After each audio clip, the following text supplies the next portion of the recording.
நிந்திக்கவில்லை. அவர்களுக்கு நல்லது நமக்கு அல்ல. அவர்களுக்கு உணவாக இருப்பது நமக்கு விஷமாகலாம். கற்க வேண்டிய முதல் பாடம் இது.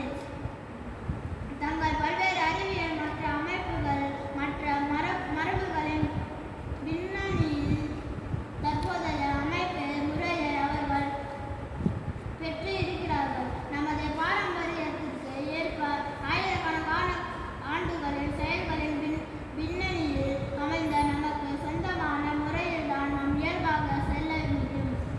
நமது சொந்த பாதையில்தான் சுலபமாக செல்ல முடியும். அதை நாம் செய்தாக வேண்டும்.